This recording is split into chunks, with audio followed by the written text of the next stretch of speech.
Okay, welcome to another Effortless Swimming podcast. Today on the call, I've got Luke Van Every, who's a physiotherapist based in Queensland, and Luke's become known as the shoulder guy because that's what he's chosen to specialise in.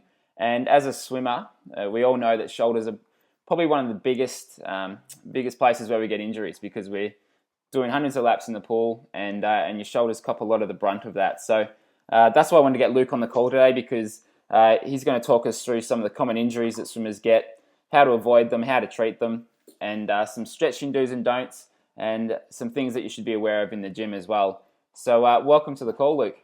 Yeah, thanks, Brendan. Thanks, mate. Glad to be here.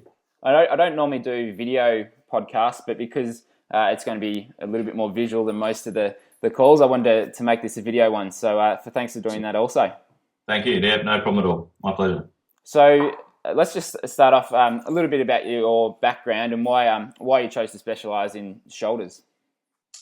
So I've been doing it for about 8 years now, focusing purely on the shoulder, but probably through sport. I guess this is how most people probably get into some of these health professions. But through my own experience with sport, I was a very keen cricketer and also rugby player, and I had a knee reconstruction, so that sort of started my interest in things related to the body and how I could fix myself. So after that injury, I ended up going back to university to study physiotherapy. And I think it was one night while playing indoor cricket, a ball was coming out to me pretty fast, put up the hand, and hit me in the hand and dislocated my little finger. And so then I went to a hand therapist to get them to splint it, so hopefully it would end up straight. And I thought, hey, this is pretty interesting. You know, they're dealing with something that is related to something specifically related to sport. It seemed like something that I would definitely be interested in. And so I contacted them. I say, hey, listen, I've just finished my physio degree. How about I come along and start to work with you guys? So they were purely focused on the upper limbs, so shoulder, elbow, and hand injuries. And from there, I think I just started to focus back on the shoulder because I actually had a shoulder injury when I was overseas at a summer camp playing tennis, and came back and started to do things all wrong. Couldn't get rid of my shoulder pain. It kept going on and on. And I think from that experience, I just started to focus more on what I could do to help myself. And then that flowed in through my physio practice. And back in 2008, I just started to specifically work with people with shoulder injuries.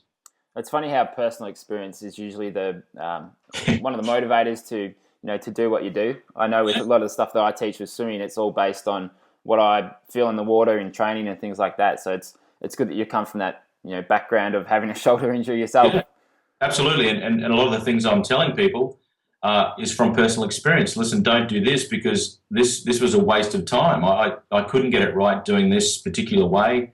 This worked for me, so I sort of related to my own experience. And a lot of the time, it seems to work for other people too. Yeah, that's great. Well, let's start off with what are some of the common swimming injuries that you come across? I think, well, the most common one would be what we call impingement. So this is where the rotator cuff tendons, through repetition, potentially through overuse of the shoulder because of the force that goes through the shoulder, certainly with swimming, and then the repetition of how many strokes that your swimmers are doing. They tend to get this condition called impingement. It would be the most common one that we would see, where the rotator cuff and this little structure called the bursa gets irritated from overuse and then impinges hard up against the little bony roof that sits on top, this little bone called the acromion. And so we get some wearing of the tendons, some irritation of the bursa, and this impinging of structures up against that acromial arch. So that would be one of the most common ones. Other things that we certainly find out there, rotator cuff tears, partial thickness tears of this tendon group called the rotator cuff, which is so important for shoulder stability and shoulder strength. And the other one would be what they call lateral injuries. So around the socket, if you can see my hand here, there's a lining that surrounds the socket to deepen the socket so the ball can stay better centered into the socket. And quite often that gets sheared off so that the labrum can be torn off the edge of the socket and sits out here and doesn't centralize the head of the humerus bone. And so we get a thing called shoulder instability. So probably the one that everyone knows about who's had multiple reconstructions was Pretria Thomas. She had multiple labral injuries from being a butterfly swimmer, and would have to go back and get that labrum reattached to keep that ball centered. And so they're probably the top three: the impingement, the labral tears, and also rotator cuff tears. And I noticed in a lot of the articles that you write and the videos that you put out there, you focus a lot on, rather than going to the gym and lifting heavy weights to start with, it's all about getting that shoulder stability is the very first thing that you do. Absolutely. I think especially for swimmers, and the majority of people too, it's all about the activation of these muscles. The muscles that are around the shoulder blade and around the rotator cuff, we've got to get them active because pain inhibits them. So once you get shoulder pain, no matter what the cause is, and we're not really sure still exactly what the causes are, but we have some idea. But once you get pain, it inhibits muscle, and it also inhibits your ability to feel what's happening with your hand in the water, your whole body. You won't get that feedback that you normally get. So you've got to get back the activation first, and then eventually once you get that, and what I tell my clients is you've got to earn the right to be able to then to go to the gym. You've got to be able to do the basics first, earn the right, and then you can go to the gym. Because I find in my experience the gym is where people tend to fall down. Yeah, and that's why most of the top swimmers that you see these days, they do a lot of stuff with the TheraBands before training, before gym, just activating the shoulder, those small shoulder muscles, and just getting them working before they work on the bigger ones. Yeah, absolutely. And I guess in key parts of the swimming stroke that they're needed, especially at the end of range. So when they're particularly, I guess, out in the reach and they catch those positions, what's happening right there as you're starting to initiate that movement. Stability at that point, and then powering through the stroke and maintaining that whole activation, that line of pull, I guess, that whole force is so important, because if you lose energy anywhere along that line, well, then you're not going to get the propulsion that you need. So, and that energy transfer is so important from lower body through trunk, through the shoulder blade, up and through to the arm and out through the hand, I guess. So that's something that we really pay attention to. And if the swimmers can work those that shoulder activation, the smaller stuff first, and they reduce their risk of injury, then they're not, because you see a lot of swimmers who do injure their shoulders and then they adjust their technique to cope with it, so they're not putting pressure where it hurts, and that can tend to throw them out of line a bit. So if you can do the things to prevent it, or the things to treat it properly, then you'll find that your technique will also be a lot better. Yeah, and I think the concept I use is what they call minimum perceptible loading, right? So if you load someone up dramatically and very heavily, they lose the touch, they lose the sensitivity. So we start out very light, and quite often it's harder to do so when things are light. But light TheraBands, light drills that are out of the water, that are focusing with the arm and body in certain positions that require stability. If they can master those lighter drills, those ones that require a more of a feel as opposed to the strength side of things, I think that then flows onto and helps those strengthening activities, but it also helps the feel in the water too. Yeah, that's right. And it's you do, sometimes you want to go to the gym and you want to lift heavy weights and you want to try and get strong straight away, but if you can just have a little bit of patience and just build up those smaller ones over the first few weeks, you'll be a whole lot better off. And I like your idea, because the pre-activation, I call it. So before you get in and do the work, prove to yourself that these muscles are working. How do you know? How do you know they are? Just because you can raise your hand up in the air doesn't mean they're actually activating maximally or working, to some degree. So if you get a very light TheraBand and pre-activate before you go ahead and do some training, not to fatigue, but just gently get some gentle activation, then potentially that's going to have a flow-on effect. Yeah, and I mean, with a lot of the positions that you're in with swimming, your shoulders and your arms aren't really in positions that they're used to, and positions that they're ideally designed for, I guess. So if you can, if you can strengthen those muscles, and then it's a really good idea. Yeah, absolutely. Couldn't agree more. Now, what are some of the things we've spoken about a few of them. What are some of the other things that you recommend to avoid these types of injuries? Yeah, I think the big one that's sort of coming from, I guess some of the more recent studies. So we're starting to look at, what are the things that potentially cause the breakdown within the tendon structure, which then potentially causes shoulder pain.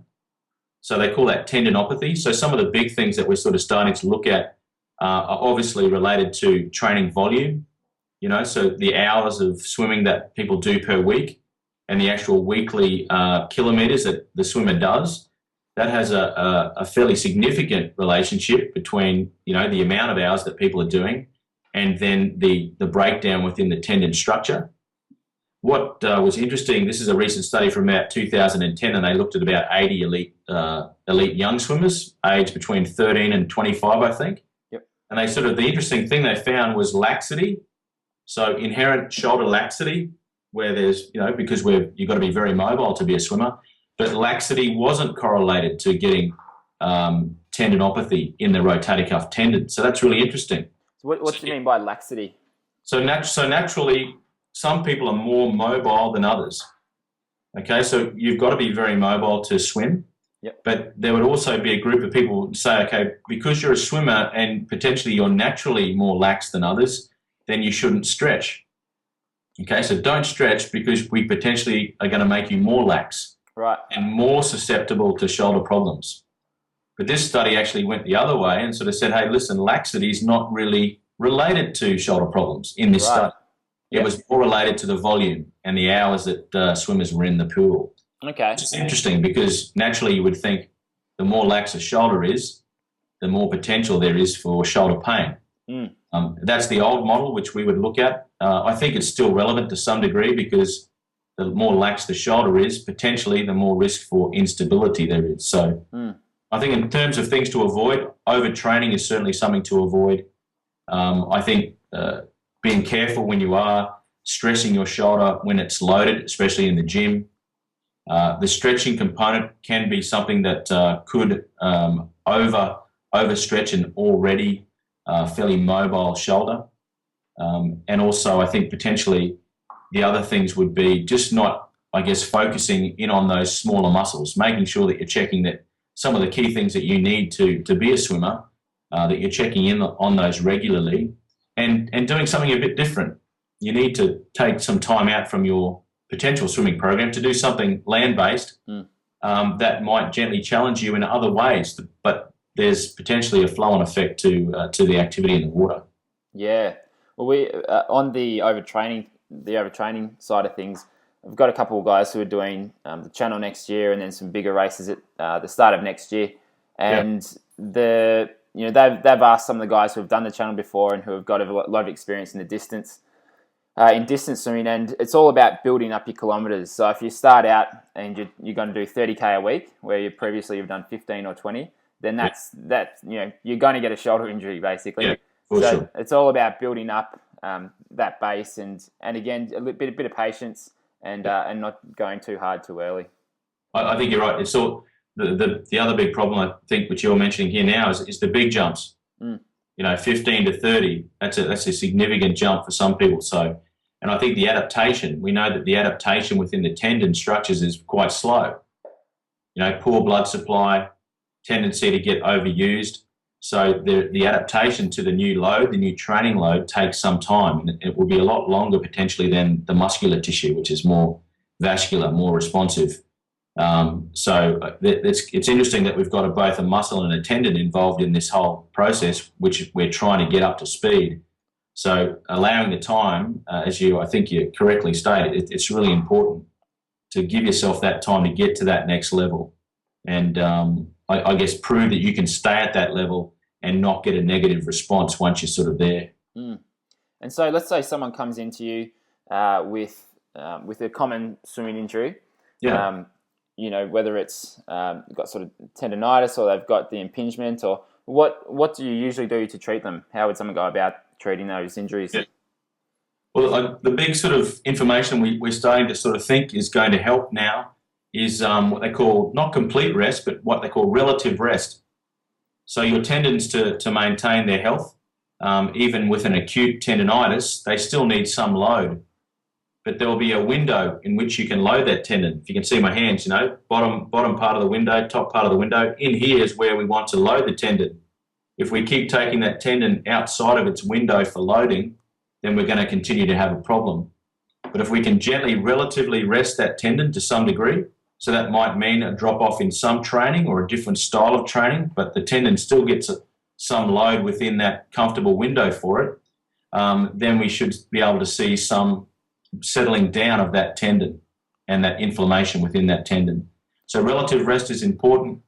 Sometimes people will start to look at an anti-inflammatory to help with that settling down of that inflammation in the acute phase, and then eventually moving back onto a gentle, graduated loading program. So that's where we gently take things nice and slow. Once the pain is certainly settled down from that, to gently start to build that shoulder back up. But it's multifactorial. We've got to go back and look at how is energy being transferred through the body up into the shoulder. So I would go down and look at the lower half as well. So what are the glutes doing? What's the lower body doing? Are we getting good energy transfer from the lower body to the upper body? Look at the shoulder blade, especially its ability to upwardly rotate. So when you put your arm up above you, you've got to have this shoulder blade rotating up nicely so the socket and the ball stay together. Right. So if I've got my arm up here in the catch position, but my ball is the socket is relatively downwardly rotated, I'm asking for trouble. So I really want that socket and the ball to be together at all times. So upward rotation of the shoulder blade is really important. So we'd certainly look at that, and then look back at the muscles too. Certainly some gentle massage can help, some trigger point therapy through the rotator cuff and other muscles, and then potentially some gentle stretching, not to sort of, potentially double the length of tissue, but just to help inhibit it and increase its compliance, especially, I guess, when you're bringing the arm through into some internal rotation in this position. That whole back half of the shoulder is really being stretched out and put under load. So you've got to maintain muscle lengths, the timing of when the muscles start to act, and then also strength too. So at the end, the strength components would come more into it. Mm-hmm. But I say when I'm treating a swimmer, I'm going very gently and looking at some of the contributing factors which might lie outside the shoulder to give the shoulder some rest. We're not going to go ahead and blow them out of the water, giving them, full-on rotator cuff exercises straight away. We'll look elsewhere and gradually build that back in over time. So as a physio, you recommend, you don't with most injuries, you don't want to just completely stop. It helps to keep that muscle going and keep the blood moving through it, keep exercising, but just not at the rate that you probably were before. Yeah, and I think that's certainly, some people are listening to this saying, well, how do I know? What's rest and what's relative rest, or how am I going to tell whether I'm doing the right thing? The way that I would coach someone to say, hey, listen, do something today, right? Take some relative rest from your program today, but check your response tomorrow. So check your 24-hour response. So we would back off the program somewhat, not completely, but see if we get a better response tomorrow, and then can we get that consistently following that? So we're looking for, I guess, the easiest way to measure it is just a reduction in your pain. So get your pain from, say, if we had to measure it, or someone might mention that their pain is 7 out of 10, right? So 10's the maximum pain. That's way too high. I would want to get them down to 2 or 3 out of 10, something that's more manageable. They can do their program, which might be slightly restricted, but they can manage that program, and the next day they're pulling up, or the next session they come back into that session feeling comfortable enough to repeat that session. It's a great way to double check that someone's sort of within that window of loading. And what are some of the best stretches that you'd recommend for swimmers? So what things should people be doing, after their workout? What kind of muscles should they be stretching in their shoulders?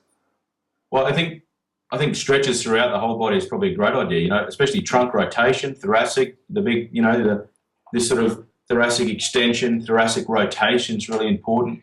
Those type of stretches are really good for that whole rib cage to make sure that that's nice and mobile. I think shoulder-specific stretches, the two best ones that I tend to use is this, this cross-body sort of stretch. The big trouble with that is most people tend to pull their shoulder blade around with them. So then we lose the effect of stretching in this area. It's more likely to stretch the muscles that attach from the shoulder blade out to the spine. So we've got to be careful to keep our shoulder back with you as you gently pull the arm across. Now, what most people do is they try to pull the arm into their chest, and they end up squashing their shoulder hard up against their chest, where we just want to gently see if we can stretch in this direction and gently stretch these structures here at the back part of the shoulder. Right. So this posterior tightness is something that's common, and it's common amongst athletes that use their arm overhead, and it's common amongst people that athletes that get impingement too. So there's the across body stretch, and there's also the sleeper stretch. So some studies have said that, listen, the cross body stretch is the best one to do.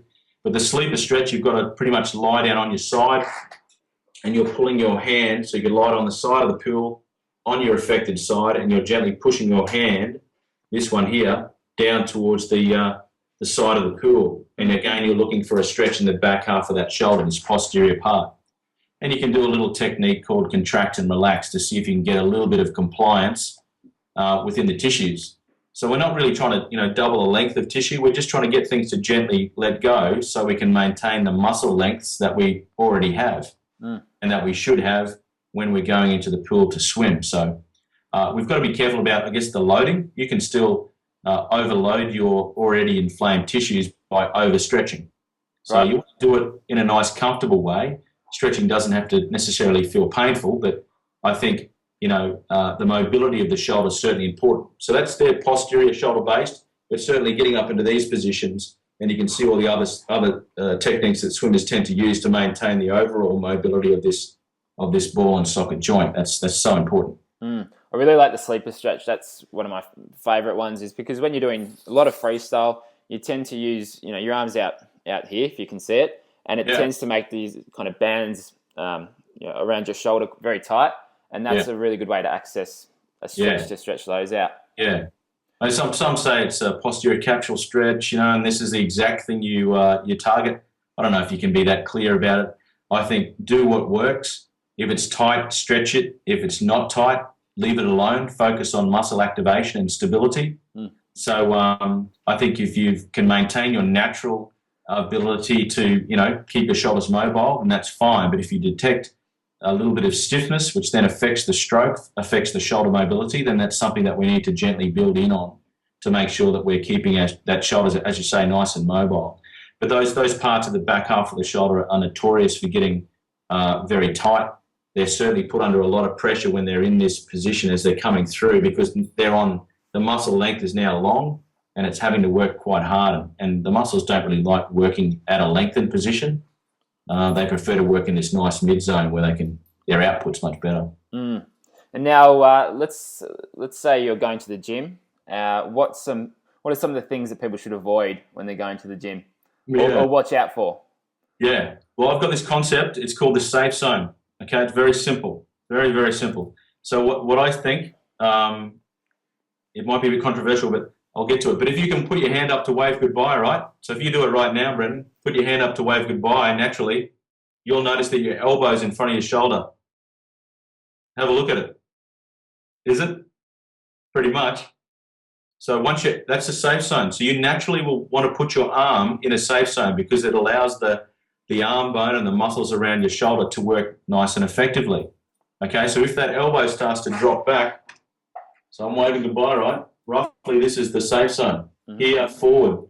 But if I start to drop my elbow back into these positions, I'm now going to have to require more shoulder stability. Right.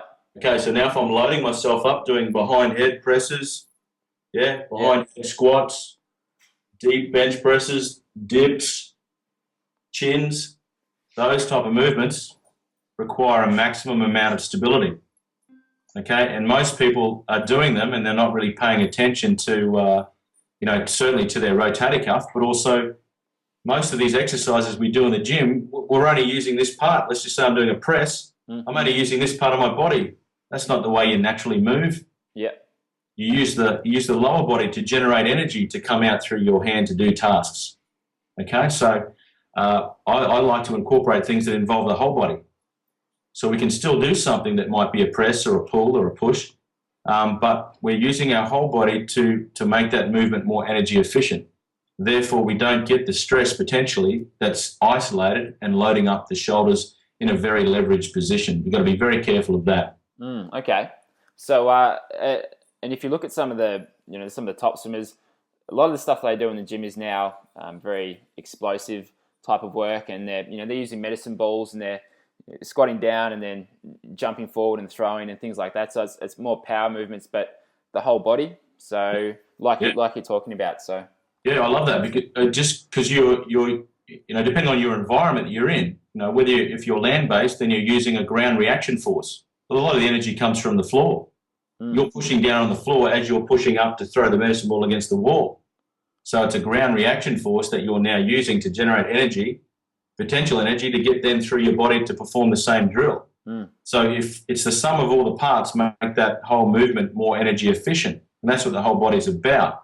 So if you're using then the water, it's a different environment. So we've got to think about, well, and try how do we get energy transferring through our body from our lower body up into the upper body.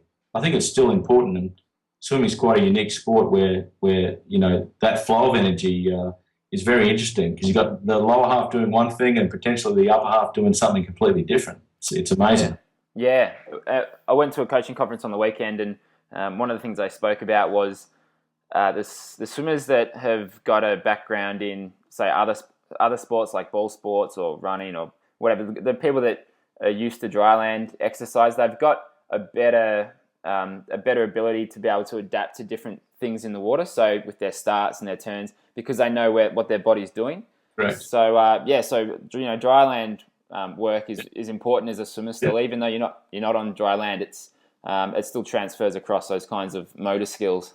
Yeah, absolutely, mate. I think things that use your whole body, things that involve play, where we're developing a skill with the upper limb. It could be just purely, bouncing a nice soft ball, a rubbery ball that's very, very light and mobile up against a wall, but up in this catch position, in a nice position that gets us rotated. But things involving a bit of fun, a bit of feel, a bit of whole body movements. And I think the body awareness is so important, because you've got to be able to transfer that into every sport and hopefully everyday life. But some people just have a better body awareness than others.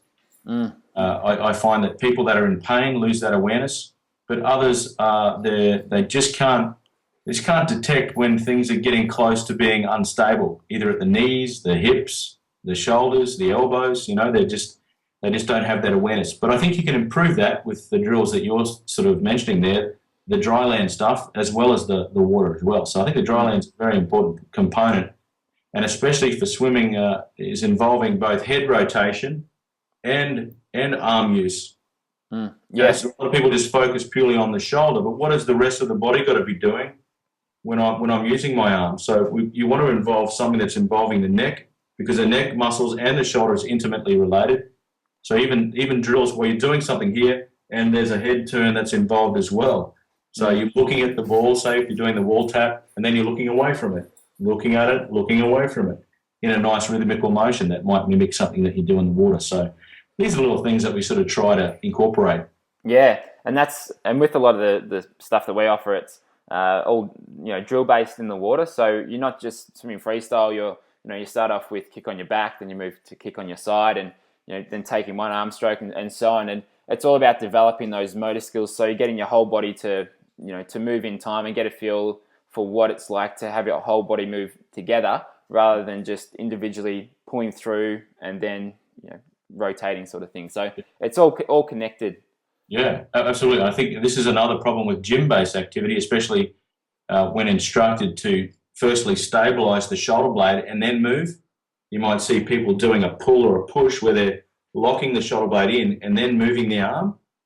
So this is not a natural way to move. You naturally flow with movement. So we're trying to get, as you're suggesting here, just energy flow moving better and promoting natural movement and natural energy transfer, as opposed to stopping a movement and then starting a movement. That's where energy gets lost, and that's vital, I think, in the swimming stroke. Now you're located in Newmarket, Queensland.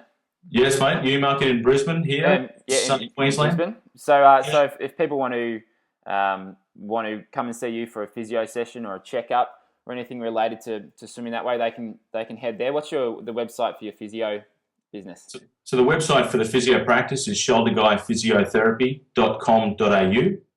But for more of the insightful information like we've discussed on this podcast, they just want to go to theshoulderguy.com. Yeah, and you've basically put your knowledge, the things that you teach, or that you'd teach clients that would come in. You've put that all together in a package so that people who aren't in Brisbane, they can people from all over the world can access that information, so they can fix their shoulders and make them stronger and not get those recurring injuries that can happen again and again. So theshoulderguy.com. Yeah, go to theshoulderguy.com, and the product you're referring to there, mate, is called Super Fast Shoulders. So this really is designed to give people some fast information. It's a fast start guide to helping people solve their shoulder pain problem. Because so many people, roughly half of the people that are going to get shoulder pain will have it potentially for 12 months and even longer. So I guess what we're trying to do here is to make an effect on that around the world, get people accessing the right information at the right times so that they can start to solve their own shoulder pain problems. So it's a great resource, Super Fast Shoulders, mate. Thank you. Great. And I know there's some training videos, some free training videos on there as well to get people started. So head over to theshoulderguy.com if you've got problems with your shoulders, or if you need to improve your strength and you feel like that's something that your swimming might be lacking. So thanks very much for that, Luke. Yeah, my pleasure. Been great. It's good to speak to someone who's specific about shoulders, because as a swimmer, I know I occasionally get shoulder injuries, and they're not much fun because they keep you out. They keep you out of hard training for a while, which can be frustrating. So once again, thanks very much for being on the podcast. Yeah, my pleasure, mate. Good luck. Take care. Thank you. You too.